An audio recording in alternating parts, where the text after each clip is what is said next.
Hello, Let's Do Video viewers, and welcome back. We're here again with Carl. Carl, everyone knows you by now, but just in case we have some new people, can you please introduce yourself? Yeah, my name is Carl Harvell. I am the director of product at AVer for the enterprise video division. That can't be an easy job because you guys have a lot of products, and we have a new camera to talk about, the CAM520 Pro3. So, what can you tell me Yeah. about this? All right. Well, when we first started coming out with cameras for USB video, we actually started out with the CAM520, and people recall that it was about I don't know 7 years ago, 8 years ago, or probably Wow. longer. It was before me. Generally, it was a very good quality camera with a simple USB connection, and it actually helped pretty much pave the way for our whole division to be able to get enterprise quality video out of a USB connection, so people could use them for conference rooms. And so with that, now we have our arguably our third generation of this product line, which is our CAM520, called the CAM520 Pro3. And so we had a couple of great enhancements to it, and we came out with it last month. So far, it's been pretty good reviews on it, and essentially, I wanted to kind of talk about the features and what it does. Sure, yeah. And one of the things that, when I think of a USB camera, I think of a simple, basic camera. And I think, the more complicated cameras are, well, they're more complicated. But this is fully featured. So being a USB camera, so if you could please take us through those features. Yeah, no, that's kind of the target that we're going for with this camera was, keeping it simple enough to where if you plug it into a PC, to a Mac, or a variety of different operating systems, it'll load the native drivers and just work. It'll just give you an image and it'll show up as a webcam.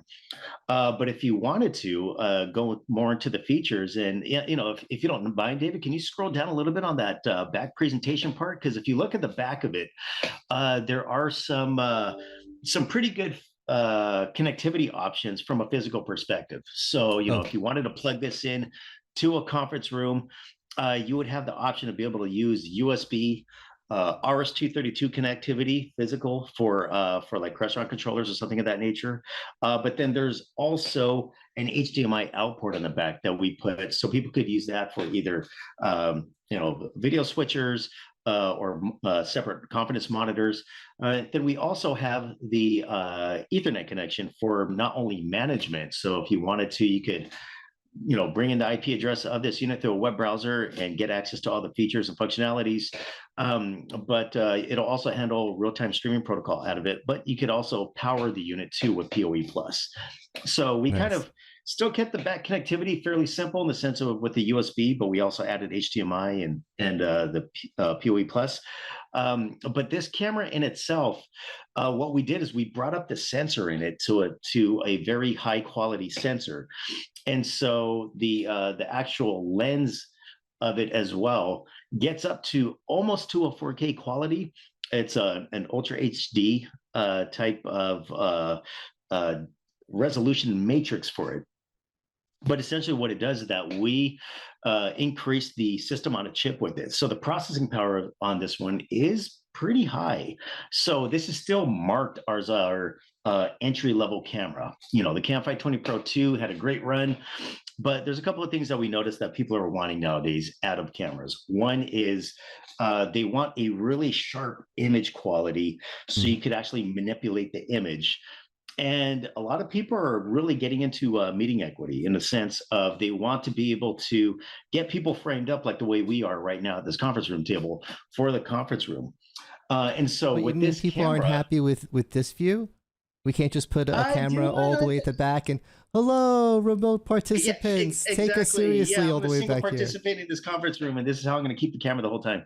Uh, Eventually, I'm going to get more people back in these seats once we go full hybrid here at Let's Do Video. And yeah, how am I gonna get them all on camera? What am I gonna do? well, I'll tell you what's going to happen is that a lot of people are going to sit at the end of the table. Probably somebody's going to sit at the very far left of the table, and then somebody else is going to sit in the very far right of the table, and it'll probably be spread out depending upon the people like each other or not. But but with that, there's a lot of extra space in the conference room. There's a lot of extra space in the image. And a lot of people are used to the portrait view, I guess you could say, that that we normally have. And so what we did is we enabled what we call smart composition in this camera natively. Some of our other cameras have smart gallery, which will allow you to use like our PTZ app to be able to crop an image and put it through a virtual USB connection. But this camera will actually do all of that in the firmware of the camera itself.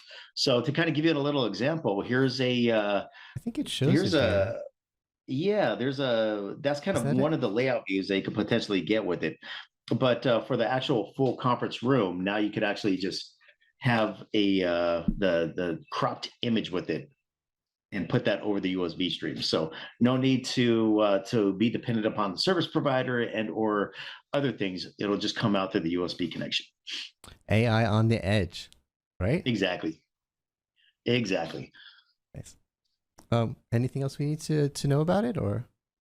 Do you know what? Other Or than that, I mean, it's there been was a video you wanted to share, right?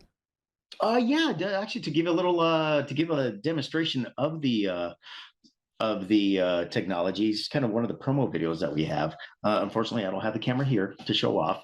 Kind of left it in the main office there. But yeah, if you want to play this really fast, I'll kind of talk through, because essentially what it does is that it will do a people count of the conference room.